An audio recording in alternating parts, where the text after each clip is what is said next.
Good evening everyone, selamat datang di short class Neonlingo X Real Equivalent English IELTS BD Course One Month Prep for Working Holiday Visa. Senang sekali bisa bertemu dengan teman-teman semua malam hari ini. Sebelum mulai, yuk kenalan dulu. Kenalin aku Vika yang akan memandu acara short class malam hari ini. Bagi yang mungkin baru pertama kali join, kita kenalan dulu ya sama Neonlingo. Apa sih Neonlingo? Jadi Neonlingo adalah program pembelajaran bahasa asing dari Neon Education yang dirancang buat anak muda dan profesional yang ingin upgrade skill bahasa mereka. Mulai dari bahasa Jerman, Jepang, Korea, sampai kelas persiapan sertifikasi internasional seperti IELTS dan TOEFL. Selain kelas bahasa reguler, Neonlingo juga rutin menghadirkan event seru seperti short class gratis, webinar eksklusif dengan akses premium, simulasi tes gratis, hingga berbagai event menarik lainnya. Nah, aku mau tanya nih sama teman-teman di sini. Siapa yang kepikiran buat kerja, travel, atau ikut working holiday ke luar negeri, terutama ke Australia atau New Zealand? Atau mungkin ada yang udah pernah riset dan cari tahu kalau buat dapetin visa itu kita nggak cuma butuh dokumen yang lengkap aja, tapi juga butuh skor IELTS tertentu. Nah, yang menarik, dengan skor IELTS yang bagus, kita dapat memperluas peluang, misalnya untuk beasiswa dan studi luar negeri, kemudian peluang karir di perusahaan internasional, hingga immigration pathway. Jadi investasi waktu buat belajar IELTS itu nggak akan sia-sia. Sekarang aku mau tanya nih ke teman-teman yang lagi join di sini. Ada nggak di antara kalian yang punya rencana daftar program BHV dalam waktu dekat? Boleh banget tulis di kolom chat ya, kira-kira mau ke Australia atau New Zealand nih teman-teman? Sepertinya teman-teman masih malu-malu ya ini untuk muncul di Zoom, nggak apa-apa. Nah, buat teman-teman yang punya minat untuk ikut dalam program BHV baik ke Australia maupun ke New Zealand, teman-teman udah tepat banget buat join short class malam hari ini. Karena Mas Jo bakal sharing cara realistis dan efektif buat persiapan IELTS dalam waktu kurang dari 1 bulan. So stay tune ya, jangan lupa catat insight penting yang nanti bisa langsung teman-teman pakai buat persiapan. Sebelum kita kenalan sama Mas Jo, aku mau kasih beberapa pengumuman penting. Buat teman-teman yang pengen dapetin rekaman kelas, kemudian juga materi belajar dan e-sertifikat keikutsertaan short class malam hari ini, wajib isi link presensi dulu ya. Linknya bisa teman-teman temukan di kolom chat Zoom maupun bisa scan barcode-nya secara langsung atau diisi di akhir sesi acara. Pastikan teman-teman isi nama lengkap dengan benar karena nanti nama itu yang akan tercantum di e-sertifikatnya. Selain itu jangan lupa untuk memfollow Instagram @neoneducation karena di sana teman-teman bisa dapetin update tentang event gratis lainnya, tips belajar IELTS, dan kelas bahasa asing lainnya dari Neonlingo. Oke teman-teman, sekarang kita akan berkenalan dengan mentor kita hari ini, yaitu Mas Heri Prasojo Syafaatillah SSM Hum atau biasa dipanggil Mas Jo. Nah, Mas Jo ini adalah IELTS dan TOEFL instructor dengan lebih dari 8 tahun pengalaman mengajar dan sudah membantu ratusan siswa mencapai target skor mereka. Beliau merupakan lulusan S1 Bahasa Inggris Universitas Gadjah Mada dan melanjutkan studi S2 di English Studies Universitas Sanata Dharma. Mr. Jo juga dikenal dengan keahliannya dalam strategi tes, academic English, dan juga intensive exam preparation. Langsung aja yuk kita sambut mentor kita malam hari ini. Mas Jo, silahkan. Halo teman-teman, good evening everyone. Selamat datang di kelas pada malam hari ini. Nah, sesuai dengan yang sudah dijelaskan oleh pembawa acara kita tadi sebelumnya ya, bahwa kita hari ini tuh akan ngobrol-ngobrol soal IELTS General Training Test. Oke. Nah, ini perlu diperhatikan ya teman-teman, IELTS General Training Test. Kenapa ini perlu diperhatikan? Karena IELTS itu ada 2 tipe. Nah, satunya, yang pertama ini adalah yang akan kita pelajari malam ini, yaitu IELTS General Training Test. Dan satunya lagi, apa teman-teman? Bisa langsung ditulis saja di kolom chat. Satunya lagi IELTS apa? Satunya lagi IELTS apa? Selain IELTS General Training Test, yes, IELTS Academic. Jadi harap dibedakan, IELTS Academic dan IELTS General Training Test itu 2 hal yang berbeda dan 2 tes IELTS untuk keperluan yang berbeda. Kalau IELTS Academic itu biasanya digunakan untuk mendaftar beasiswa atau mendaftarkan kuliah di luar negeri. Sedangkan IELTS General Training Test itu biasa dipakai untuk mendaftar kerja di luar negeri atau yang sekarang ini lagi ngetrend dipakai untuk apply Work Holiday Visa atau WHV. gitu. Jadi jangan sampai tertukar. Perhatikan requirement-nya dan daftarkan diri kalian ke tes yang diperlukan. Oke, langsung aja kita mulai malam ini. Kita akan ngobrol-ngobrol soal IELTS General Training Test for Work Holiday Visa. Nah, so in general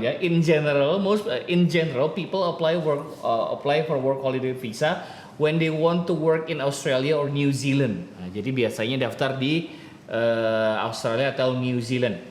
The required score is also pretty low, oke? Jadi skor persyaratannya juga itu sebenarnya cukup rendah, teman-teman.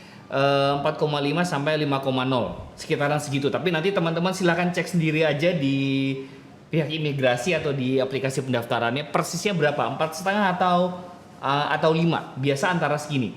Nah yang sementara kalau biasanya untuk mendaftar kuliah itu perlunya 6,5. Nah, tapi kuliah dan bekerja itu kan sekali lagi dua hal berbeda dan memerlukan dua IELTS yang berbeda. Jadi sekali lagi, if you want to apply for work holiday visa, you only need 4.5 or even just 5. That's it. Okay, it's pretty straightforward. Please pastikan aja nanti kira-kira persyaratannya tepatnya berapa. Gitu. Oke. IELTS General Training dengan IELTS Academic itu memang berbeda. Seperti yang saya sudah jelaskan di awal. Cuma kesamaan dari kedua tes tersebut adalah dua-duanya terdiri dari 4 bagian. Bagiannya apa aja? Ada yang bisa tulis di kolom komentar? 4 bagian dari tes IELTS, mau general mau akademik karena sama aja. 4 bagian tesnya apa aja teman-teman? Langsung aja tulis di kolom komentar ada apa aja. Ya ada apa aja. Ada listening 1, oke. Listening udah 1. Writing, speaking, 1 lagi reading, betul. Ada listening, reading, writing, speaking, gitu. Dan kita akan mulai dulu ngobrol-ngobrol soal tes structure dan juga waktu-waktu yang diperlukan untuk menyelesaikan tes-tes tersebut. Biasanya teman-teman nanti kalau kalian mengambil tes IELTS General Training, biasanya itu tes listening dan reading itu jadi satu di hari yang sama, back to back. Biasanya listening dulu sekitar 30 menit, lalu reading selama 60 menit. Nah, jadi sekali lagi ini dua tesnya biasanya diambil di hari yang sama. Jadi 30 tambah 60 sekitar 90 sampai 100 menit lah ya, teman-teman untuk listening dan reading test.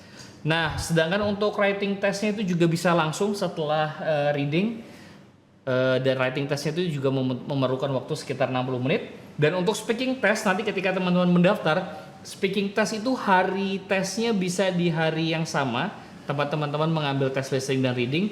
Bisa juga sehari setelahnya, bisa juga sehari sebelumnya. Nah, jadi nanti harap perhatikan lagi ketika teman-teman mendaftar. Oke? Karena takutnya kalau misalnya ternyata speaking testnya di hari yang berbeda, berarti otomatis kan teman-teman harus meluangkan waktu dan energi di 2 hari yang berbeda. Gitu, jadi harap diperhatikan. Oke, sekarang kita langsung masuk aja ke core skill yang pertama, yaitu core skill listening untuk general training. Nah, untuk bagian listening test, teman-teman di sini perlu memperhatikan beberapa hal ya. Yang pertama adalah, paling umum adalah aksen. So in IELTS listening, you will be listening to different kind of accents. Okay, you will be listening to obviously British accent, paling jelas ya, accent British, Scottish accent, Australian accent, and also New Zealand accent. Oh yeah, and of course North American accent atau aksen Amerika Serikat itu juga ada. But mostly the accents that you will be listening during the listening test are the British, Australian, New Zealand, or Scottish accents. Jadi aksennya yang biasa kalian dengar itu pada umumnya biasanya British, Australian, New Zealand, dan aksen Scottish atau Skotlandia. Yang mana itu beda jauh dengan logat North American atau aksen Amerika Serikat yang teman-teman biasa dengar di film-film. Nah gitu. Jadi tugas pertama teman-teman di rumah sambil mempersiapkan diri adalah banyak nonton Harry Potter boleh, banyak nontonin Peaky Blinders, kalau suka Peaky Blinders boleh nonton Top Gear, bukan Top Gun ya, Top Gear. Nah, Top Gun itu Tom Cruise. Nah, kalau Top Gear itu yang British, nonton Top Gear. Nonton BBC atau nonton TV New Zealand, TV Australia itu juga boleh untuk ngebiasain aksen. Karena aksen itu memang harus dibiasain teman-teman, harus tahu aja, nggak ada cara lain. Gitu, oke? Jadi untuk listening teman-teman biasakan mulai dari sekarang banyak dengar, banyak nonton karena memang kuncinya hanya terbiasa. Nggak ada cara lain untuk bisa mendengarkan aksennya dengan baik. Oke, sekarang kita lihat model-model tesnya. Nah, tes listening ini ya, tes listening di General IELTS ini adalah salah satu tes yang sama dengan IELTS Academic. Jadi IELTS Academic, jadi tes listening di IELTS Academic sama IELTS General itu sama sebenarnya teman-teman. Gitu. Jadi mirip-mirip, bukan mirip ya, memang sama gitu. Nah, untuk tes listening di sini teman-teman harus memperhatikan bahwa segala tes listening di sini itu menguji pemahaman. Jadi kalau teman-teman terbiasa dengan format tes TOEFL atau tes yang ada di pendidikan Indonesia secara umum, biasanya ya teman-teman, ini aku bukan bermaksud takut-takutin, biasanya agak kaget tuh pas ngerjain tes IELTS gitu. Karena yang diuji pemahaman. Agak susah nih nebak-nebak kancing atau wild guessing di tes IELTS gitu. Karena memang kita harus paham konteksnya. Gitu. Contohnya nih ya, seperti teman-teman bisa lihat di sini ada nomor 1 sampai 10 itu konteksnya adalah soal Child Engineering Workshop. Jadi soal workshop buat anak-anak belajar soal engineering kayak gitu. Memang format soalnya itu adalah list kayak ini, kayak semacam formulir gitu ya, atau info les-lesan gitu. Tapi nanti ketika teman-teman mendengarkan dialog itu melibatkan 2 atau mungkin bisa 3 orang. Gitu. Jadi otomatis kan teman-teman harus bisa memahami konteks percakapan ini yang tentu formatnya itu beda dengan format soal. Gitu. Dan perbedaan ini tuh akan terus terjadi di sepanjang tes listening. Bahkan gak cuma listening loh, reading itu juga sama pada dasarnya. Gitu. Jadi sekali lagi pahami yang perlu teman-teman perhatikan dalam mengerjakan tes listening itu nggak cuma soal aksen ya yang saya sudah jelaskan di awal, tapi juga soal pemahaman gitu. Karena sekali lagi yang perlu diperhatikan itu adalah pemahaman. Gimana kita bisa mencocokkan pemahaman yang kita dapat dari format soal dan dengan informasi yang kita dapat dari audio. Nah, itu harus match baru kita bisa menjawab. Gitu. Nah, nomor 11 sampai 14 format soalnya beda ya, pilihan ganda. Kemudian ini juga ada soal model peta di nomor 21 sampai 221, 22, 23, 24 ada model pilihan ganda. Nah, jadi di sini teman-teman bisa membayangkan kan betapa challengingnya soal di sini. Teman-teman itu harus nge-compare, membandingkan informasi yang dilihat di soal dengan apa yang didengar di audio. Jadi kebayang ya kira-kira ada berapa kali thought process yang harus kita lakukan selama tes berlangsung. Nah, ini tips yang mungkin mau saya bagikan aja kali ya di awal dalam menghadapi tes listening itu adalah teman-teman ketika mendengarkan audio nanti jangan mendengarkan audionya sambil baca soal. Gitu. Kenapa? Ada yang tahu kenapa? Jangan, kira-kira ada yang bisa nebak gak kenapa? Kenapa kita itu sebaiknya jangan mendengarkan audio sambil membaca soal? Ada yang bisa membayangkan kenapa saya menanyakan pertanyaan ini? Kenapa kok jangan sampai kita itu mendengarkan audio sambil ngebaca soal? Apalagi soalnya seperti ini. Gak fokus.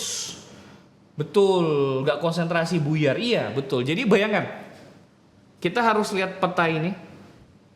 Kita pahami petanya, kita lihat optionsnya, kita olah informasinya. Di saat yang bersamaan kita harus dengar audio yang harus kita olah juga informasinya. Bayangkan, itu kan thought proses yang banyak banget dan panjang gitu. Jadi untungnya teman-teman, sebelum audionya diputar itu selalu ada jeda 20-40 detik kalau nggak salah, sesuai dengan instruksi yang diberikan nanti ya selama tes.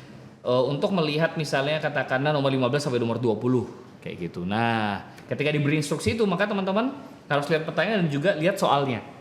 Jadi ketika nanti audio diputar ya udah teman-teman fokus ngedengerin. Boleh lihat soalnya, tapi seperti yang saya bilang dilihat bukan dibaca lagi. Jadi udah selesai ngebacanya di awal, kita ngelihat cuma untuk memastikan audionya itu sudah berjalan seberapa jauh gitu. Kebayang juga kan kayak soal nomor 21, 22, 23, 24. Bayangin nih teman-teman, opsinya A, B, C, D, E. Kalimatnya juga lumayan panjang, kata-katanya banyak informasi yang harus kita cerna. Kalau semua itu harus kita baca sambil dengar, itu bisa kacau banget konsentrasinya. Gitu ya. Oke, sekarang kita lihat soal model berikutnya. Nah, ini ada model pilihan ganda yang lain lagi. Dan ada untuk nomor 31 sampai 40 kita harus fill in the blank lagi. Gitu. Jadi memang beragam tipe soalnya. Nah, untuk soal listening itu sendiri teman-teman, formatnya itu ada yang dialog, ada yang monolog. Kalau dialog itu ya melibatkan 2 sampai 3 orang. Kalau monolog itu biasa formatnya seperti nomor 31 sampai 40 ini formatnya itu adalah kita mendengarkan speeches atau lecture, pidato atau lecture tuh kayak kuliah umum, pemaparan materi yang sifatnya akademis. Gitu. Oke. Itu sekilas untuk bagian listening. Nah, tadi saya sempat ngomong ya di awal soal pentingnya memahami aksen. Saya akan kasih contoh video di mana satu benda yang sama diucapkan dalam 3 aksen yang berbeda. Ayo kita lihat.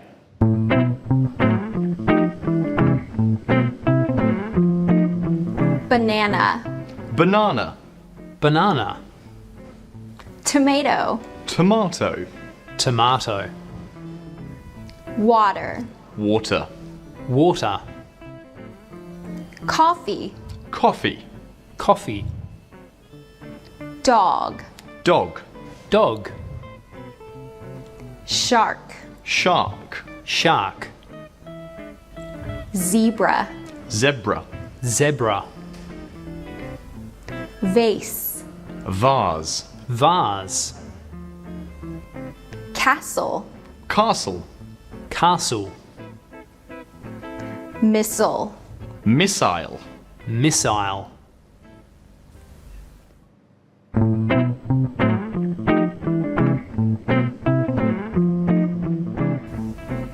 Cookie. Biscuit. Biscuit. Candy. Sweets. Lollies. Sneakers. Trainers. Runners. Bell pepper. Pepper. Capsicum. French fries. Chips. Hot chips. Pants. Trousers. Pants. Underwear. Underpants. Undies. Sweater. Jumper. Jumper. Flashlight. Torch. Torch.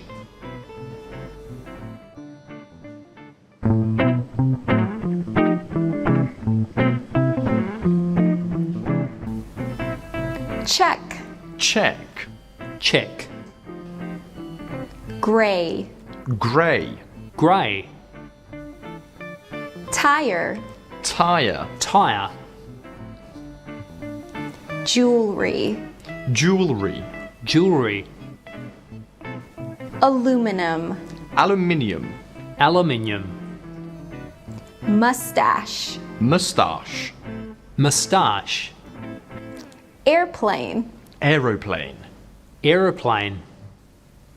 Pajamas. Pajamas. Pajamas. Color. Color. Color.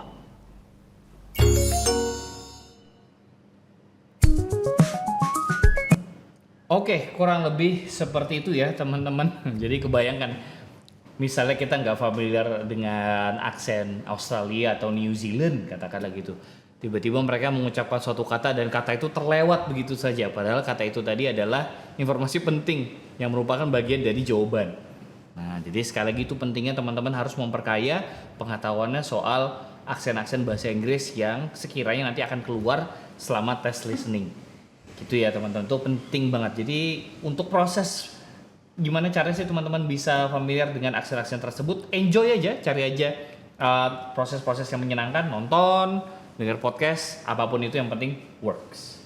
Oke, sama satu lagi untuk listening, jadi ini perlu diperhatikan ada yang namanya homophones dalam bahasa Inggris, itu artinya kata yang penulisannya beda tapi kedengarannya sama. Nah, contohnya seperti ini ya. Gitu. Nah, ini juga perlu diperhatikan. Caranya tahu gimana? Harus banyak dengar sama banyak nonton sih teman-teman, tidak ada shortcut gitu, oke? Jadi cari cara yang enjoyable, silahkan nonton, dengerin podcast sambil teman-teman mempersiapkan diri untuk daftar work holiday visa. Oke. Sekarang kita coba lihat lagi berikutnya. Ini. Kita dalam bahasa Inggris itu juga ada yang namanya homonym. Homonym itu adalah satu kata yang artinya bisa dua hal kayak gitu, kayak bat kelelawar, tapi bisa juga artinya kayak baseball bat, itu kayak tongkat baseball. Nah, ada bank itu artinya adalah ya bank, tempat naruh uang. Bisa juga bank itu adalah tepi sungai gitu, dan lain-lain gitu. Dan ini memang harus diperbanyak pengetahuannya teman-teman. Oke, gitu ya. Nah, oh ya nih, saya kan sudah ngajar IELTS selama 8 tahun ya. Dan memang tantangannya dari tahun ke tahun tuh beda. Nah, 2-3 tahun belakangan ini teman-teman, tantangannya itu adalah apa? Konsentrasi. Gitu. Nah, caranya kita improve konsentrasi dalam tes listening itu gimana sih? Gampang teman-teman. Biasakan nonton dan biasakan dengar sesuatu tanpa ngecek gadget. itu dibiasain aja teman-teman, setengah jam per hari. Terus kalau mau juga teman-teman bisa nge-summarize ya, bikin summary dari apa yang teman-teman dengar atau nonton gitu. Jadi itu juga membantu konsentrasi dan mengasah otak. Ini penting banget konsentrasi teman-teman, karena kan konten-konten TikTok atau Reels gitu dalam waktu 20-30 detik kita udah dapat punchline, atau bahkan 10 detik tuh udah kelihatan lucunya atau menariknya di mana gitu. Sementara kan untuk tes listening itu lebih panjang dan perlu komitmen. Nah, yang namanya komitmen itu tidak ada cara lain selain dijalanin. Gitu. Makanya teman-teman harus terbiasa ngejalanin sesuatu. Salah satunya adalah listening. Dan juga yang berikutnya adalah reading. Gitu. Nah, reading di general test ini berbeda dengan reading di akademik. Gitu. Jadi kalau reading di tes akademik itu lebih panjang dan topiknya itu biasa terkait dengan hal-hal yang ilmiah, cukup ilmiah gitu, atau isu-isu sosial. Kayak tipikal itu loh, bacaan-bacaan yang kita temukan di buku-buku sekolah atau mungkin buku-buku kuliah juga. Nah, sedangkan bacaan yang ada di general IELTS test ini itu lebih umum untuk orang luas gitu. Nah, ini core skill yang teman-teman bisa kuasai di rumah ya. Jadi intinya adalah mencari jawaban dan menangkap topik atau bahasan dari bacaan dan soal yang kita hadapi. Satu lagi juga tips soal konsentrasi. Tadi kan saya sudah menekankan soal pentingnya konsentrasi di listening. Reading itu juga tipsnya sama, teman-teman. Saya menganjurkan teman-teman di sini dalam rangka mempersiapkan diri menyiapkan atau menghabiskan waktu sekitar 30 menit sehari, 15 sampai 30 menit sehari. Nggak lama kan? 15 sampai 30 menit sehari aja setiap hari untuk ngapain? Baca buku atau baca koran kalau masih ada yang langganan koran. Gitu. Pokoknya baca. Kalau bisa sih mediumnya cetak ya teman-teman, karena kalau di HP itu sukanya ada distraction. Atau kita malah tergoda main HP. Tuh, jadi intinya adalah membaca tanpa jeda. Itu penting banget. Gitu. Soalnya kalau misalnya teman-teman terbiasa ke distract, itu agak cukup mengganggu loh selama tes. Percaya deh. Ada satu tips ini yang teman-teman bisa terapkan setiap hari. Harus setiap hari teman-teman, karena kebiasaan yang bagus itu tidak dibangun dalam waktu satu hari. Harus setiap hari. Nah, tipsnya apa tadi? Teman-teman biasakan untuk menghabiskan waktu setidaknya 30 menit setiap hari untuk membaca. Dan kalau bisa bacanya dalam format cetak supaya tidak buka apps yang lain kalau misalnya baca pakai HP. Nah, selama membaca tentunya teman-teman harus tidak terdistraksi, harus membaca non-stop supaya apa? Betah. Kenapa begitu? Karena tes reading itu bukan sesuatu yang bikin orang betah membaca. Dan teman-teman itu harus betah. Bayangkan kan kalau misalnya kita belum terbiasa betah membaca selama itu, sedangkan kita masih terbiasa melihat konten-konten di internet yang cuma 10 sampai 20 detik, lalu selama kita membaca materi tes reading selama tes ini berlangsung, kita tuh nggak kunjung mendapatkan punchline-nya seperti saat kita melihat medsos. Itu akan sangat frustrating banget loh teman-teman. Nah, makanya penting banget membangun habit membaca 30 menit minimal setiap hari. Baca apapun, gak usah yang terlalu berat, yang penting intinya adalah supaya bisa komit dan konsentrasi ketika membaca. Tujuannya cuma itu loh, nggak aneh-aneh, komit dan konsentrasi saat membaca. Gitu ya teman-teman ya untuk tips dasarnya. Nah, sekarang kita coba lihat model-model soal yang ada di sini ya. Oke, Bisa dilihat di sini modelnya, ini ada info. Ini ada kayak semacam testimoni atau tanggapan dari orang-orang yang berbeda dan hal-hal yang berbeda, dan tugasnya teman-teman di sini adalah mencocokkan apa yang mereka sampaikan dengan versi pendeknya di nomor 1 sampai 6. Ada juga pengumuman, lalu teman-teman diminta mengkoreksi kira-kira poin-poin nomor 7 sampai 14 itu benar apa udah benar apa belum sesuai dengan yang diumumkan, atau mungkin bahkan not given, tidak disebutkan di dalam pengumuman. Nah, ada juga bentuk seperti ini kayak semacam himbauan atau sosialisasi, lalu kita harus jawab ke dalam format tabel. Dan juga ada bentuk seperti ini, macam-macam ya teman-teman. Intinya adalah sama seperti listening, formatnya itu berbeda. Apa yang kita baca di atas kertas dengan apa yang, kalau di listening gitu ya, apa yang kita baca di atas kertas soal dengan apa yang kita dengar beda. Reading itu juga sama. Format bacaan dengan format soal itu berbeda gitu. Jadi yang kita samakan di sini itu bukan wordnya, bukan kata-katanya, tapi konteksnya gitu. Dan agar kita bisa memahami konteks dengan baik, kita perlu konsentrasi.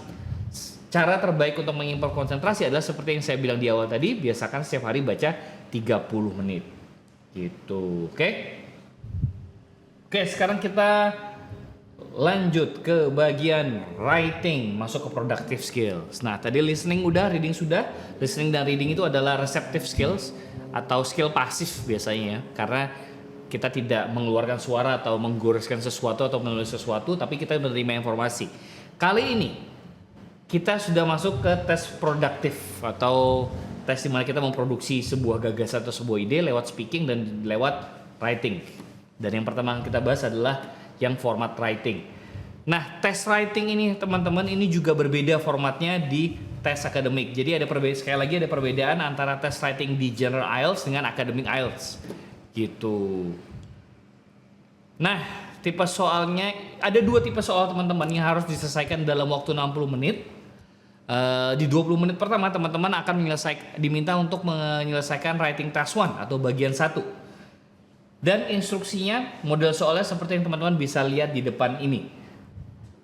Jadi model soalnya adalah instruktif, diberi instruksi, dan kita diminta menulis email menggunakan instruksi tersebut gitu. Email atau surat, intinya seperti itu. Nah, jadi ini kayak balik lagi ya ke pelajaran ke zaman kita sekolah dulu, soal gimana menulis surat atau menulis email gitu. Nah, jadi core skillnya untuk writing task 1 itu sebenarnya teman-teman bisa temukan banyak di internet. Belajar aja soal caranya gimana menulis email atau menulis surat, itu cukup banget. Karena juga sebenarnya requirement-nya, minimum word count-nya itu dikit banget, cuma 150 kata. Kita kalau ngetik di Twitter atau di Facebook, masih ada yang pakai Facebook ya? Ya, atau di Instagram itu kan panjang ya. Gitu. Jadi 150 kata atau minimum word count 150 words itu cukup manageable. Teman-teman cukup cari di Google aja soal gimana cara menulis email yang baik dalam format yang formal dan sopan. Formal dan sopan ya, bukan menulis WhatsApp kepada teman sendiri. Gitu. Nah, lanjut ke part 2. Nah, tadi kan saya sempat bilang ya, ada perbedaan dengan IELTS Academic. Tapi part 2 ini dia punya sedikit kemiripan. Gak sepenuhnya mirip, tapi ada sedikit kemiripan. Nah, kemiripannya itu apa? Baik di tes akademik maupun di general IELTS, di writing task 2, teman-teman diminta membahas sebuah fenomena. Gitu. Kalau dalam contoh yang diberikan ini, teman-teman diminta membahas soal fenomena ya tas atau botol plastik seperti itu, dan pertanyaannya adalah dalam pertanyaan dan instruksinya teman-teman diminta membahas soal dampak lingkungan yang ditimbulkan oleh benda-benda plastik ini dan juga cara menangani. Itu mirip in a way dengan IELTS Academic, cuma ini nggak terlalu ribet topiknya.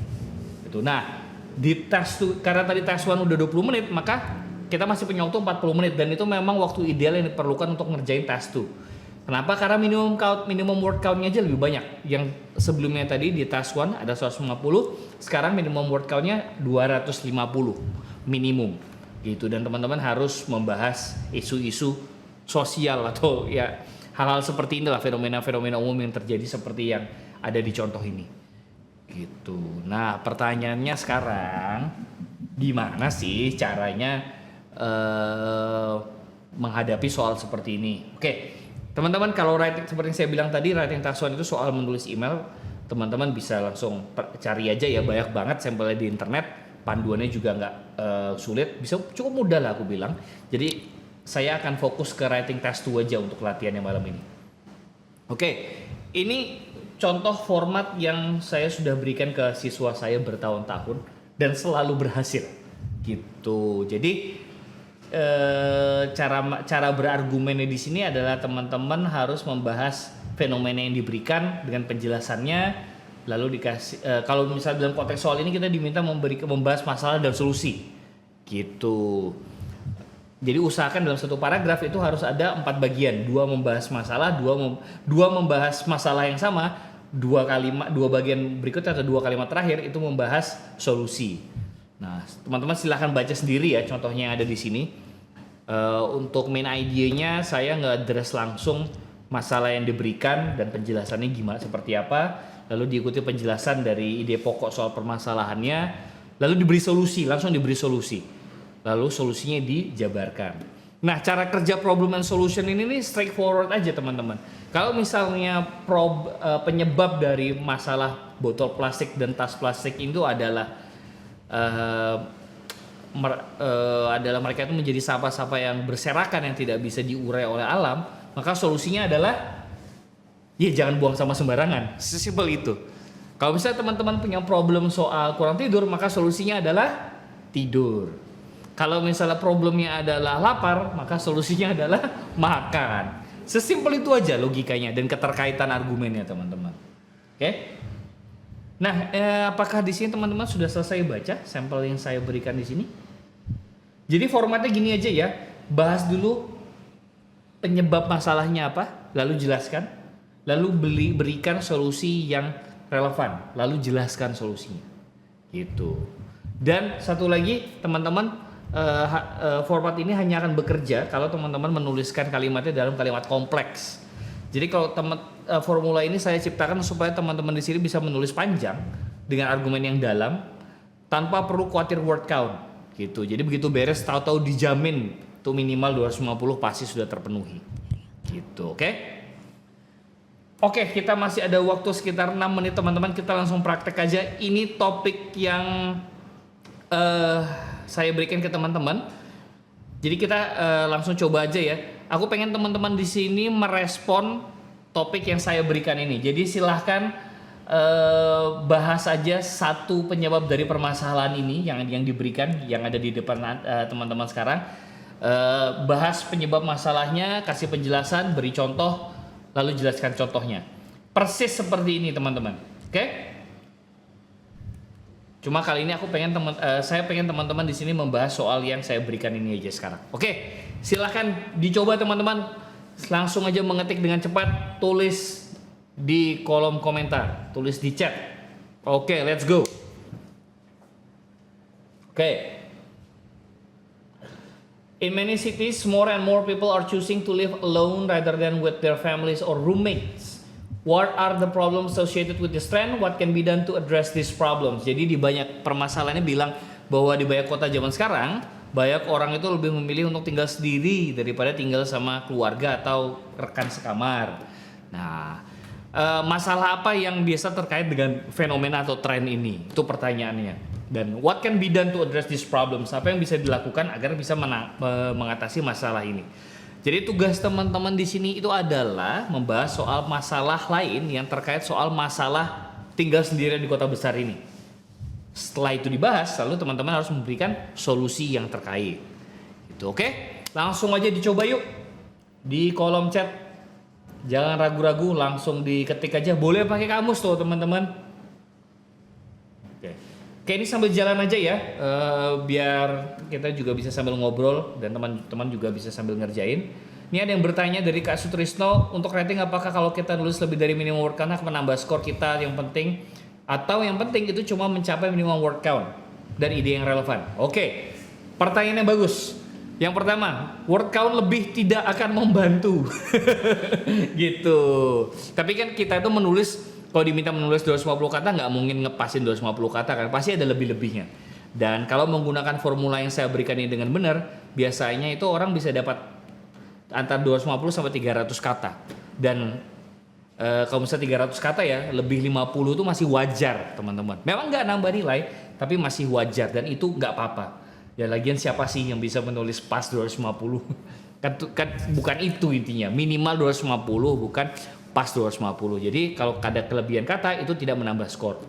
Justru kalau terlalu berlebihan sampai terjadi error di kata-kata yang lebih, malah bisa mengurangi nilai. Jadi yang pas-pas aja. Dan memang yang paling penting itu adalah bisa meeting the minimum word count, bisa memenuhi minimum word count-nya dan juga ngasih ide yang relevan. Ide yang relevan itu penting, percuma bagus kalau tidak relevan.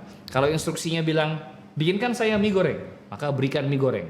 Jangan kasih mie rebus. Walaupun mie rebusnya enak, percuma. Orang pengen makan mie goreng yang tidak pakai kuah. Jadi jangan dikasih mie yang ada kuahnya. Gitu. Jadi ini bukan soal masalah keren-kerenan, ini soal relevan apa enggak, memenuhi instruksi apa enggak. Gitu.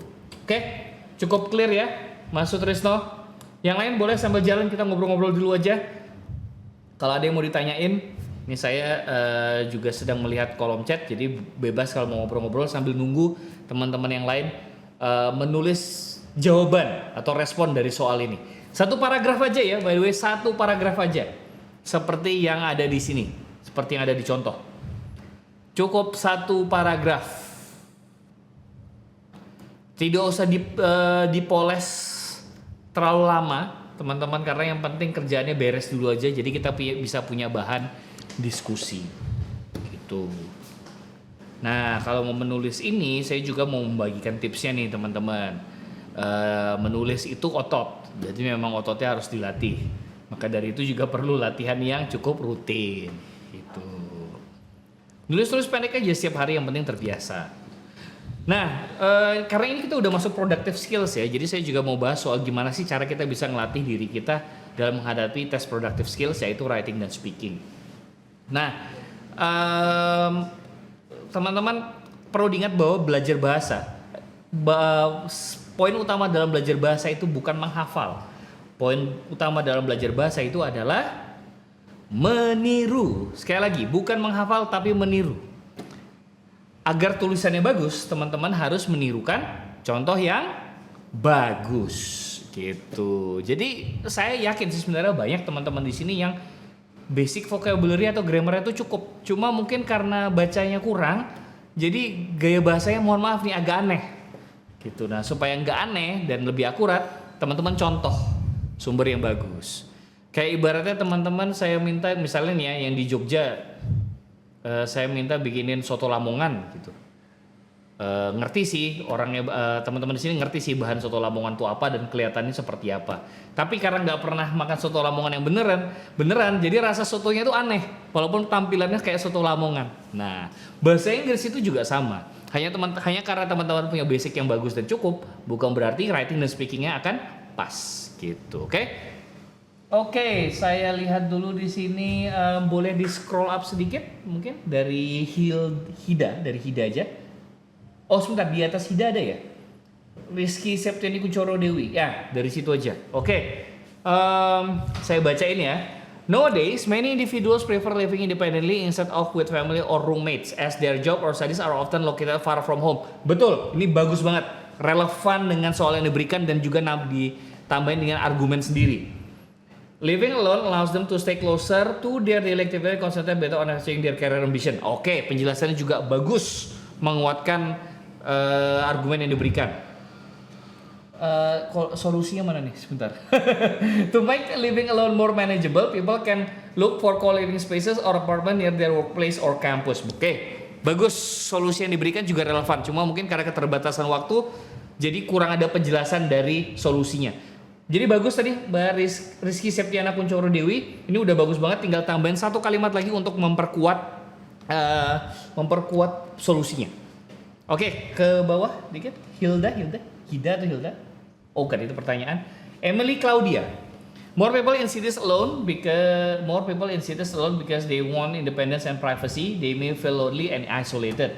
Join community or social activities to make friends. Living alone give freedom but can cause loneliness and high cost. Oke. Ini udah relevan juga karena udah membahas topik yang utama. Cuma memang vocabulary dan grammar perlu diimprove dikit ya. Cuma case-nya mungkin dari contoh yang diberikan oleh Emily Claudia di sini adalah Emily ini menggunakan dua argumen berbeda di satu paragraf yang sama. Gitu. Untungnya relevan, jadi nggak apa-apa. Nah, ini tips juga ya teman-teman ketika memberikan argumen di writing, fokus ke dalam, go deep, jangan go broad. Jadi ke dalam, jangan nyamping. Kalau nyamping relevan, ya nggak apa-apa. Tapi kalau misalnya ke dalam dan relevan, itu skornya akan lebih bagus. Gitu. Jadi ini bukan perkara kejawab apa enggak gitu, tapi bisa relevan apa enggak gitu ya teman-teman. Oke, lanjut. Dari Catherine. People who live alone may feel lonely and isolated. It can also cause higher living costs and less social support in daily life. The solution encourage community activities get affordable. Oke, poin-poinnya relevan Catherine, tapi ini belum jadi paragraf ya. Masih kayak cuma poin-poin berbeda aja. Gitu. Sama ini Catherine, perhatikan problem saya lagi. Di situ kamu bilang people who live alone may feel lonely and isolated. Oke, ini benar sih, cuma agak kurang mewakili soal karena soal yang diberikan itu membahas soal apa? Hidup sendiri di kota besar, bukan hidup sendiri aja. Nah, ini penting banget teman-teman. Kalau main ID-nya keliru, poin-poin sisanya itu nggak relevan. Gitu. Sama kayak perumpamaan Indomie goreng dan Indomie rebus. Percuma Indomie rebus enak, saya mau Indomie goreng. Gitu. Lanjut ya. Syarif dari Makassar. Oke. In recent years, in many cities, more and more people are choosing to live alone rather than with their families or partners. This is the common issue in the big city of the whole world. Increasing technology is the one problem come true because this condition make many behavior shifting to online mode. So many people choose virtual socialists more than reality life. Oke, bagus banget argumennya Syarif. Cuma next time fokus aja ke satu hal. Gitu. Kalau mau bilang bahwa orang-orang banyak, kalau misalnya mau bahas soal teknologi yang bikin orang-orang makin banyak hidup sendirian terisolasi di kota besar, fokusnya ke situ aja. Nah, jadi biar bisa hemat tenaga juga ya. Cuma memang Syarif ini masih kurang solutionsnya, tapi nggak apa-apa. Ini udah bagus kok startnya. Oke, lanjut ke bawah lagi. Zaki Anafi, most people nowadays aren't comfortable living with other people because privacy reason and distractions. Sayang sekali Zaki, saya tidak bisa meneruskan gitu karena problem pertanyaannya adalah hidup sendiri di kota besar. Bukan tidak bisa hidup dengan orang lain, tapi problem utamanya adalah hidup sendiri di kota besar. Nah ini kemampuan untuk agar bisa relevan dengan topik itu penting banget karena percuma kalau nggak relevan dari awal, percuma jadinya, gitu. Jadi agak nggak valid argumennya karena topiknya jadi beda. Gitu. Lanjut. People who choose to live alone often creates problem. Ini dari Al-Farizi ya. People who live alone often creates problems such as depression that often seen in public. Depression can bla bla bla bla. Oke, argumennya bagus tapi main idenya masih kurang. Ingat poinnya adalah soal hidup sendiri di kota besar, bukan hidup sendiri aja. Beda loh. Harap diperhatikan ya teman-teman. Oke, Dimas Sasongko. Living in solitary becomes a trend among people in some cities. Oke, ini agak mendingan nih.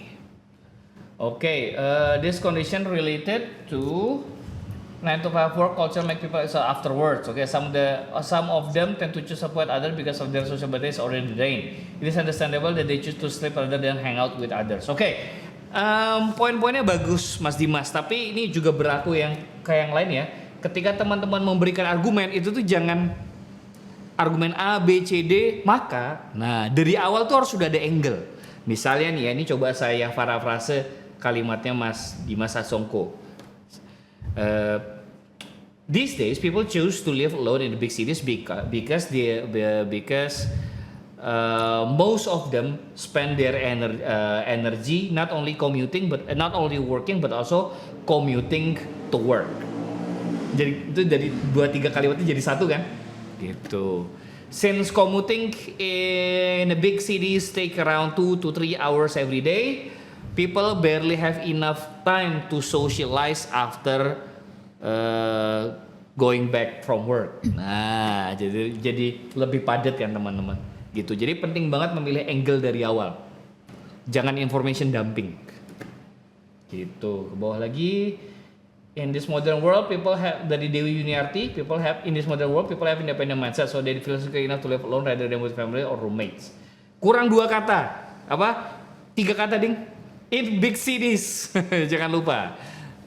But it may cause them to feel loneliness. This problem can be solved by being engaged in more social events. Oke, solusinya relevan. Memang perlu elaborasi aja tapi Dewi Yanuarti. Oke, kurang lebih seperti itu ya teman-teman untuk sesi quick writing. Maaf tidak bisa dicek semua karena panjang banget. Intinya adalah gitu aja. Pilih satu angle dari awal, pilih satu angle, go deep, fokus ke dalam gitu. Oke. Sebelum kita lanjut ke bahasan soal speaking, nah ini ada sedikit pesan-pesan dari pembawa acara kita. Oke, kalau begitu saya kembali ke pembawa acara dulu. Silakan, Mbak. Baik, terima kasih Mas Jo pemaparan materi yang sangat jelas dan luar biasa. Nah, aku mau tanya nih ke teman-teman, gimana sejauh ini masih semangat belajarnya? Oh, masih semangat ya teman-teman. Nah, menurut teman-teman writing-nya susah atau malah jadi makin paham setelah dijelasin sama Mas Jo tadi? Oh, masih ada yang bingung juga ya. Nah, kalau ada yang ngerasa masih agak bingung atau pengen tanya lebih lanjut, boleh banget untuk ketik di kolom chat yang nanti akan dibahas lebih lanjut sama Mas Jo di sesi Q&A. Nah, sebelum kita lanjut ke materi yang terakhir, yang gak kalah penting nantinya yaitu ada speaking, kita mau kasih lihat sesuatu yang spesial dulu buat teman-teman. Buat teman-teman yang tadi ngerasa, wah belajar kayak gini seru banget, pengen lanjut latihan IELTS beneran deh. Kita simak video ini bareng-bareng ya. Hai teman-teman semua, kenalin aku dengan Debbie, Program Advisor dari Neon Education. Nah, aku mau tanya dulu nih, siapa yang di sini lagi persiapan kuliah ke luar negeri atau daftar beasiswa atau bahkan lagi nyiapin visa dan WHV nih? Nah, biasanya persyaratan utamanya adalah sertifikat IELTS. Nah, buat kalian yang bingung banget nih mau belajarnya mulai dari mana, belajarnya mau kayak apa, dan gimana caranya biar bisa siap dalam waktu singkat, tenang aja, Neon Lingo punya solusinya. Kalian bisa gabung ke IELTS Super Intensive Class. Kelas ini khusus buat kamu yang butuh persiapan IELTS kurang dari 1 bulan dengan hasil yang maksimal. Di IELTS Super Intensive Class, kamu bakal dapetin pembelajaran super terstruktur khusus buat kamu yang hanya punya waktu terbatas. Placement test di awal untuk tahu level kamu, 15 kali sesi live interaktif bersama tutor pengalaman, 2 kali mentoring kelas untuk bimbingan personal, 8 kali praktis tes biar kamu terbiasa dengan soal-soal IELTS, serta kamu akan dapat intensive review yang fokus untuk menganalisa kesalahan dan strategi biar makin siap menghadapi ujian. Nah, selain fasilitas yang aku sebutin, kalian juga akan dapat fasilitas tambahan seperti rekaman video belajar, report hasil belajar, modul belajar yang bisa diakses selama 1 tahun penuh, dan yang pastinya kamu akan dapat supportive WhatsApp group yang bisa digunakan untuk diskusi setiap harinya. Nah, good newsnya buat kalian peserta short class hari ini, kamu bisa dapetin diskon spesial lebih dari 50% dari harga normal 3,4 juta, jadi hanya 1.500.000 aja nih. Nah, untuk 5 orang pendaftar tercepat, kalian bisa manfaatkan program Super Early Bird. Harganya jadi hanya 1,2 juta aja nih, dan itu hanya untuk 5 orang pendaftar ya. Caranya gampang banget. Kamu bisa langsung chat ke Kak Esther di nomor WhatsApp ini dengan pesan, aku mau klaim harga promo short class. Atau kamu bisa scan barcode ya. Dan jangan sampai kelewat karena promo ini hanya berlaku untuk 2 hari saja. So, tunggu apa lagi? Kalau kamu serius mau dapetin skor IELTS tinggi dalam waktu singkat, IELTS Super Intensive Class adalah pilihan terbaik buat kamu. Langsung daftar sekarang dan pastikan kamu terdaftar di kelas kami. Ingat ya, untuk kelas IELTS Super Intensif, kelas ini hanya dibatasi untuk 12 orang peserta.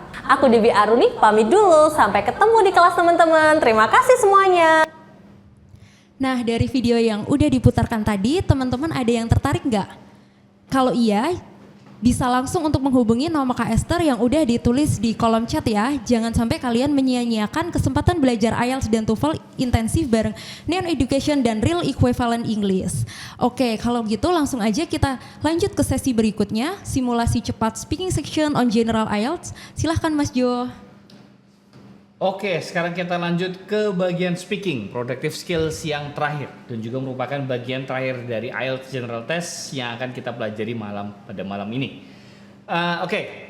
Untuk speaking test itu caranya teman-teman untuk bisa membiasakan itu diri dalam speaking itu juga sama. Sebisa mungkin baik-baik latihan setiap hari, entah ngomong ya kalau sekarang banyak ya AI companion yang bisa kita ajak ngomong. Tapi intinya adalah walaupun ngomong sama AI, teman-teman bisa latihan. Atau nanti kalau mau lebih bagus lagi langsung aja join program intensif yang akan diselenggarakan di sini. Jadi ketika ngomong sama AI, teman-teman bisa ngomong sama manusia beneran dan bisa mendapatkan evaluasi dari mentornya gitu. Nah, sekaligus juga mau mengingatkan, tadi ini poin yang saya sampaikan di awal mengenai writing. Perlu diingat bahwa kemampuan memproduksi bahasa itu bukan dimulai dari hafalan. Hafalan penting. Vocabulary harus dihafal. Tapi itu bukan soal hafal vocabulary aja, tapi ini soal meniru. Gimana caranya kita bisa meniru gaya bicara atau speaking yang bagus. Nah, untuk bisa meniru, maka teman-teman harus banyak ngapain? Ada yang tahu gimana caranya agar kita bisa meniru speakingnya bagus? Kita harus banyak ngapain? Tulis di kolom chat. Agar bisa speakingnya bagus, kita harus meniru apa yang baik? Yes. Praktek iya, tapi kita harus banyak meniru listening. Betul. Kita harus banyak nonton, dengar podcast gitu. Karena ini bukan bahasa kita, teman-teman. Dan walaupun bahasa Inggris itu ada rumusnya kayak bahasa lain, bahasa itu bukan ilmu pasti kayak matematika. Jadi 1 tambah 1 nggak sama 2. Nggak sama dengan 2. 1 tambah 1 itu artinya bisa 10. Tergantung konteks. Nah, dan cara memahami konteks itu adalah dengan banyak dengar sama banyak nonton gitu. Jadi selain praktek speaking, teman-teman juga harus membiasakan diri seperti itu. Oke, kita langsung masuk aja ya. Pertama, ini adalah core skill yang harus kita kuasai dalam speaking. Fluency itu adalah kemampuan kita ngomong dengan jeda yang acceptable. Jadi kalau fluency itu bukan berarti nggak boleh ada jeda, tapi saya ngomong ini ada jedanya dikit-dikit juga nih. Tapi kan terdengar natural kan, tidak seperti orang bingung. Nah, itu yang dimaksud dengan fluency gitu. Jadi walaupun ada jeda, ada AE-nya dikit, tapi masih terdengar natural. Coherence itu adalah keterkaitan ide dan keterkaitan argumen yang kita sampaikan ini nyambung apa enggak gitu ya. Pronunciation udah tahu ya, pelafalan. Terus lexical resource itu ya vocabulary, grammar ya teman-teman udah tahu grammar itu apa. Pertanyaannya sekarang, tadi kan kita sempat bahas soal aksen tuh di awal. Untuk listening, pengetahuan soal aksen itu penting banget. Untuk speaking, harus nggak kita punya aksen British, American, New Zealand atau Australian gitu. Harus nggak kita punya aksen-aksen dari wilayah-wilayah tersebut teman-teman agar bisa mendapatkan skor yang bagus. Harus nggak? Tulis di kolom chat dong. Gimana? Harus nggak kita punya kemampuan untuk berbicara dalam aksen Australia, Selandia Baru, Amerika, Inggris, Skotlandia?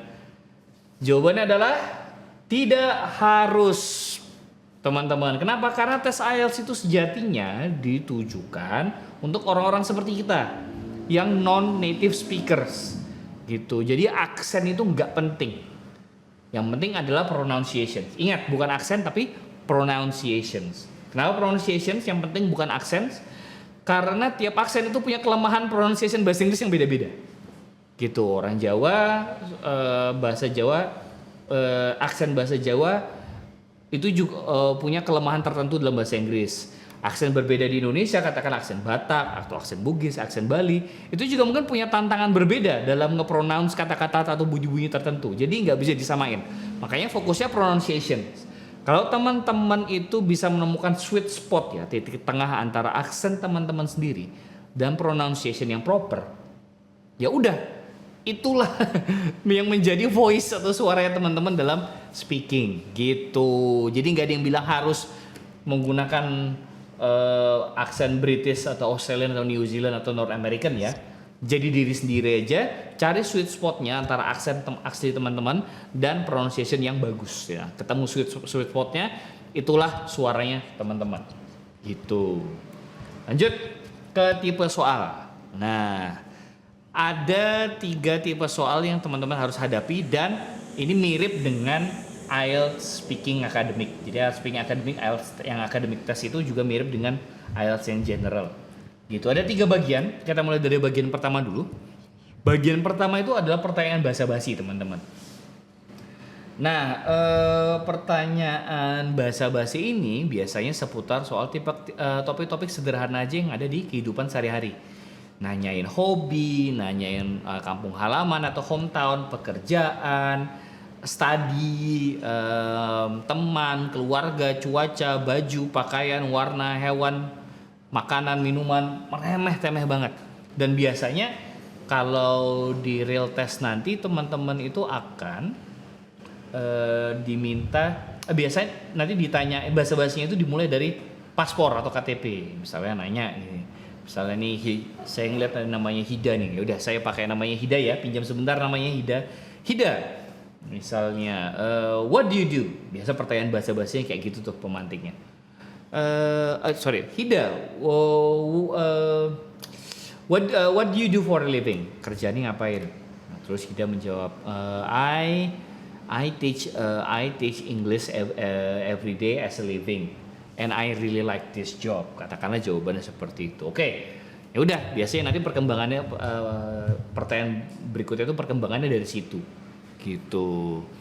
Nanti tiba-tiba juga nggak tiba-tiba sih, maaf. Examiners juga akan lompat ke pertanyaan-pertanyaan topik yang lain. Misalnya, what is your favorite color? Do you like durian? Have you ever been to Bali? When was the last time you hang out with your friends? Pertanyaannya cukup sederhana. Walaupun sederhana teman-teman, bukan berarti pertanyaannya akan mudah dijawab. Karena kita itu akan ditanyain pertanyaan-pertanyaan yang kita sendiri nggak pernah pikirin di dunia nyata. Walaupun sederhana banget gitu. Misalnya nih, coba saya tanya Hida deh. Hida, boleh nyalain mic-nya sebentar Hida? Halo, Hida. Hida boleh menyalakan mic-nya sebentar, Hida? Atau Dimas Sasongko mungkin? Halo? Kak Dimas Sasongko? Atau ini permisi, ini ada yang on cam tadi, coba Kui Sutrisno. Nah, boleh menyalakan mic-nya mungkin? Halo? Kui Sutrisno, can you hear me? Yes, I can hear you perfectly. I don't really hear you, Kui Sutrisno. Okay. Kui Sutrisno, I'm gonna ask you this random questions, okay? Get ready to answer. Please be prepared. Siap-siap untuk menjawab ya.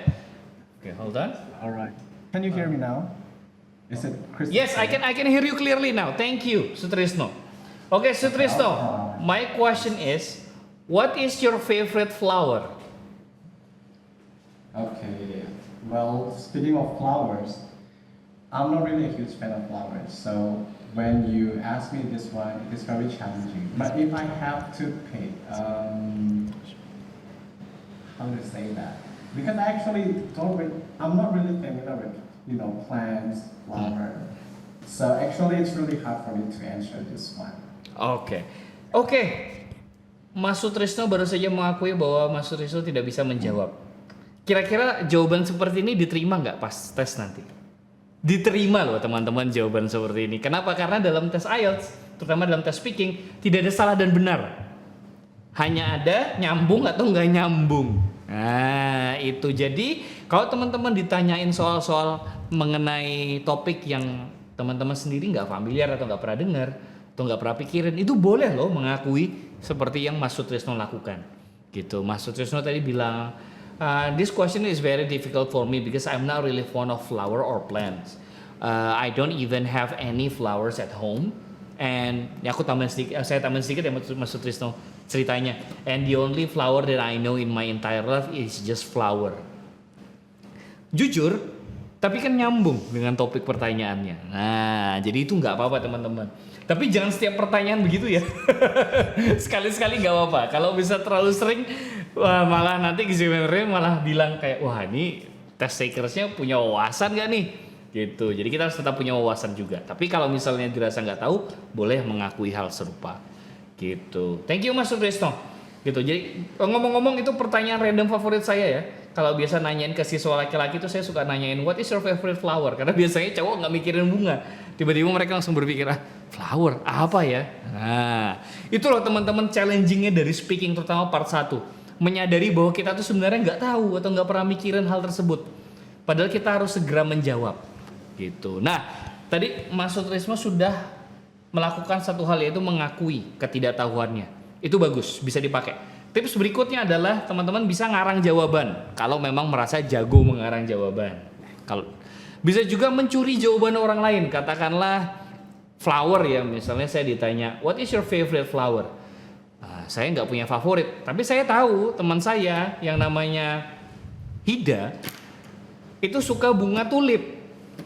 Dan saya pernah dengar cerita kenapa dia suka bunga tulip. Ya udah, saya akan bilang bunga favorit saya ada tulip karena bla bla bla tanpa mengquote Hida sekalipun. Nah, itu boleh. Yang penting adalah apa? Menjawab. Bukan persoalan jawabannya dari mana, tapi menjawab dan nyambung gitu. Sekilas part 1 seperti itu, oke? Dan ini memang perlu banyak latihan karena ini bukan soal jago apa enggak. Ini persoalan kita terbiasa ngerespon apa enggak. Dan kita enggak semuanya terbiasa ditanyain kayak gitu ya. Lanjut, sekarang kita ke part 2. Silahkan dilihat di part 2 di dalam kotak itu. Nanti dalam part 2 itu eksekusi tesnya itu tergantung dari format tes yang teman-teman ambil. Kalau ngambil yang paper base itu biasa akan ditunjuk, teman-teman akan diberikan secari kertas yang berisikan topik yang di dalam kotak ini, seperti yang describe a tourist attraction you enjoyed visiting gitu. Kalau misalnya online mungkin ya akan atau yang computer base akan ditunjukkan itu aja di screen kotak-kotak dari kotak yang berisi topik yang harus dibicarakan. Lalu teman-teman akan diberikan 1 menit untuk bukan menjawab tapi untuk membuat catatan sebagai bekal untuk menjawab. Nah, waktu 1 menit ini harus diluangkan dengan semaksimal mungkin karena ini akan menjadi alat bantu kita untuk menjawab. Nah, setelah 1 menit itu selesai, kita selesai membuat catatan. Biasa kartunya, kalau misalnya digital itu misalnya komputer base, nanti kita udah nggak bisa lihat cue card-nya lagi, atau kalau misalnya tesnya paper base, kita akan diminta mengembalikan cue card yang diberikan. Kalau nggak ada cue card ngomongnya gimana? Nah, kita harus ngomong menggunakan notes yang sudah kita siapin di 1 menit pertama tadi. Gitu. Nah, makanya jadi penting banget ya agar bisa mencatat dengan baik. Tapi tipsnya gimana soal bikin notes yang baik? Langsung aja join ke IELTS intensif kelasnya nanti. Nanti akan dibahas lebih detail. Kalau sekarang tidak cukup waktunya gitu. Nah, setelah bikin catatan 1 menit, teman-teman harus ngomong nonstop selama 2 menit. Masalahnya adalah selama ngomong 2 menit, teman-teman itu nggak ngeliat timer. Semuanya terserah, semuanya bergantung pada examinernya. Lalu seperti apa dong? Ya udah, fokus aja ngomong terus. Kalau ternyata seandainya kita kehabisan bahan atau memutuskan untuk berhenti, dan ternyata masih ada waktu, examiners itu akan meminta kita untuk lanjut ngomong. Jadi itu nggak akan mengurangi nilai. Examiner akan maklum karena kita nggak ngelihat timer ya. Examiner juga akan terus menyuruh kita agar ngomong gitu. Jadi itu nggak masalah gitu, oke? Dan topiknya, contoh-contoh topiknya seperti yang teman-teman bisa lihat di layar. Bukan sesuatu yang terlalu rumit atau complicated kok. Masih related dengan kehidupan sehari-hari. Nah, tips untuk part 2 ini teman-teman adalah apa tipsnya? Jangan mikir. Itu tipsnya. Loh, kok Mas ini ujian kok disuruh jangan mikir? Karena nggak ada waktu untuk mikir, teman-teman. 1 menit loh kita harus bikin notes.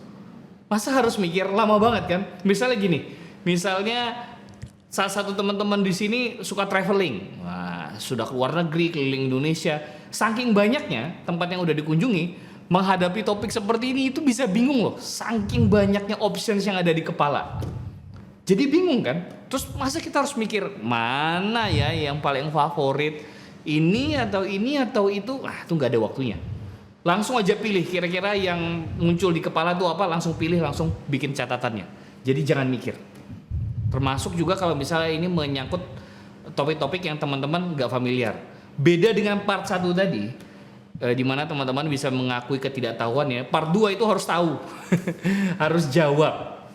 Jadi ya silahkan mengarang bebas, jangan mikir. Curi jawaban orang lain sana sini, comot aja.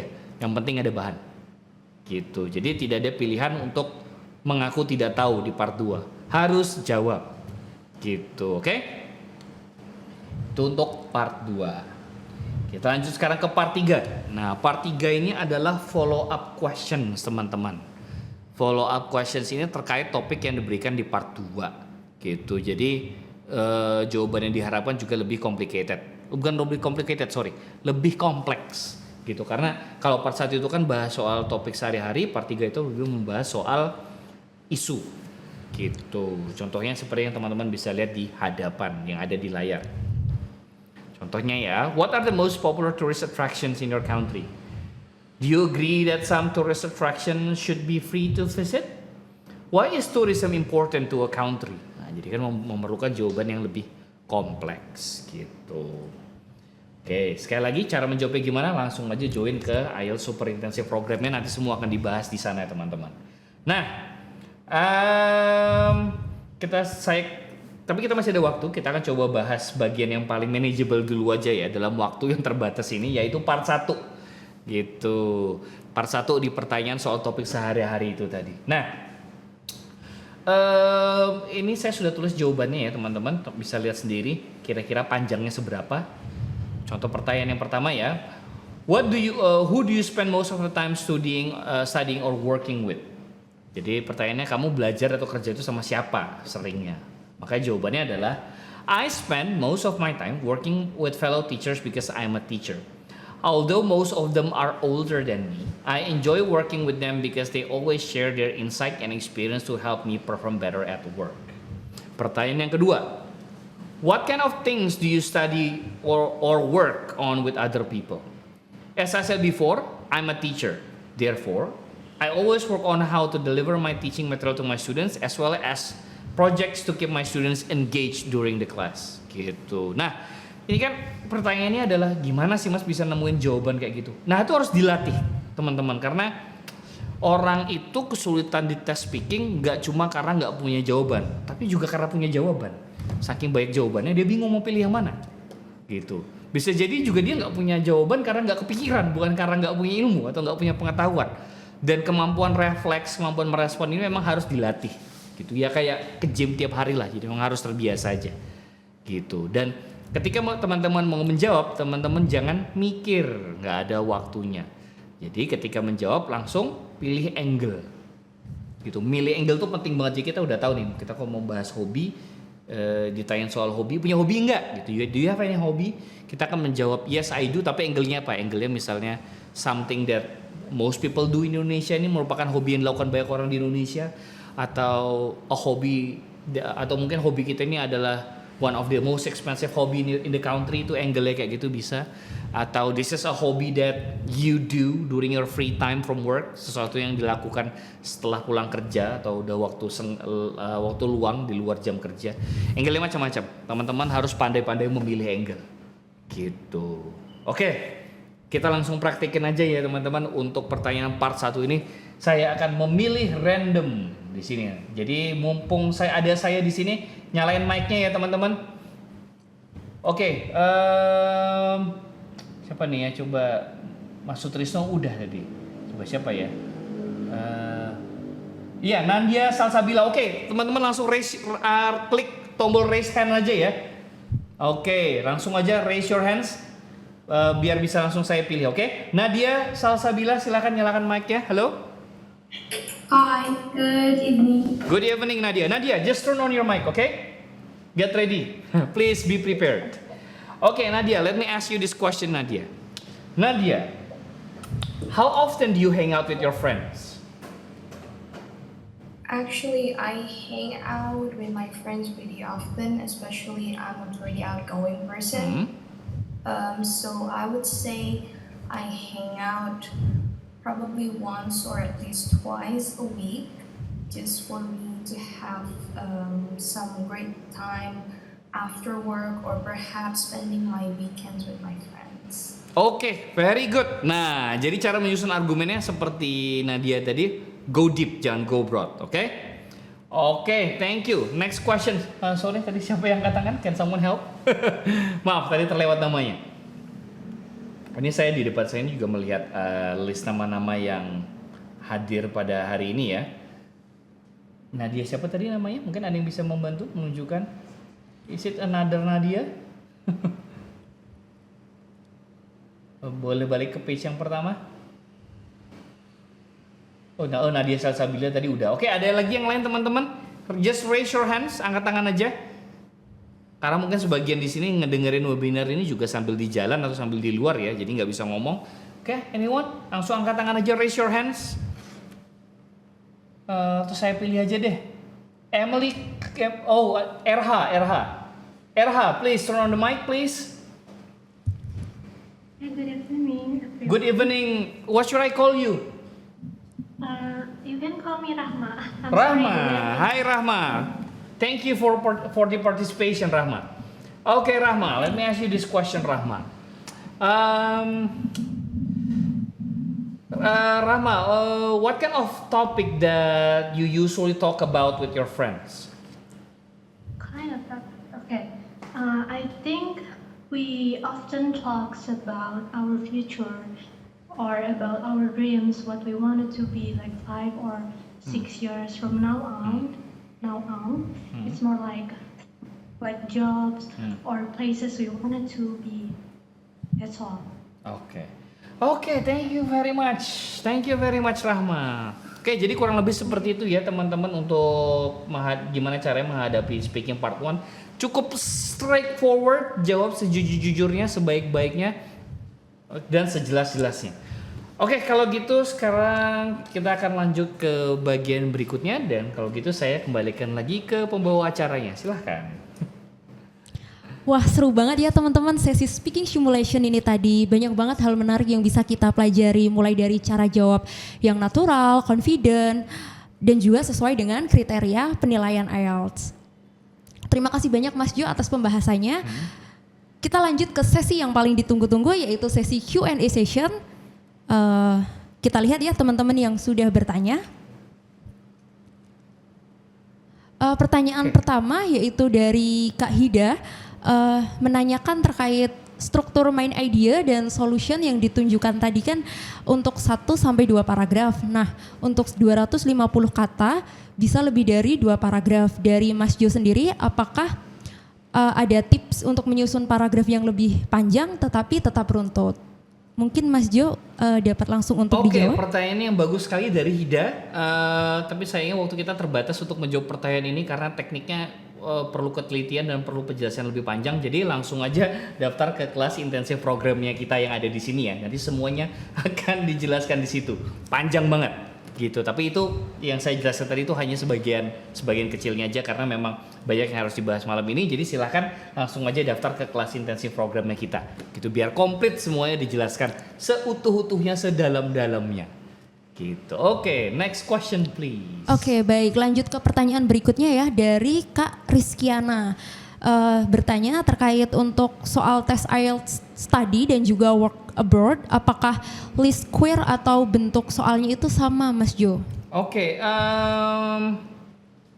tadi seperti yang saya jelaskan di awal ya, IELTS itu ada 2 tipenya, ada akademik dan ada general. Akademik itu biasa diperlukan untuk menjawab keperluan mendaftar kuliah luar negeri dan beasiswa.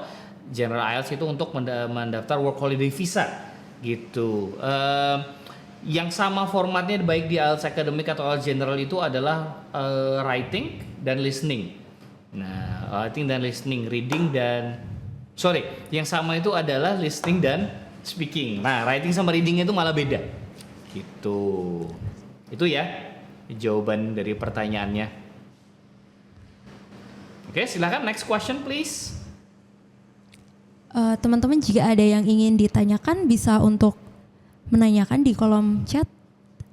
Oh ya, ini ada pertanyaan dari Kak Emily. Banyak yang pakai AI untuk belajar IELTS.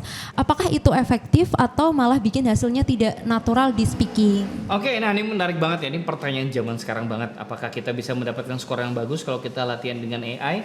Jawabannya iya dan enggak. Gitu. Kenapa? Karena speaking itu kualitatif.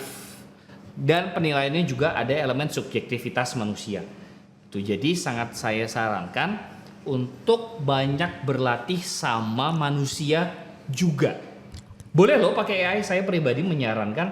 Tapi mungkin AI itu hanya bisa menilai hal-hal yang bisa dinilai oleh program komputer. Kayak misalnya vocabulary atau grammar. Tapi kan gimana jawaban itu relevan dan gimana cara kita membawakan diri kita, presenting diri kita saat tes speaking. Itu kan yang bisa menilai hanya manusia.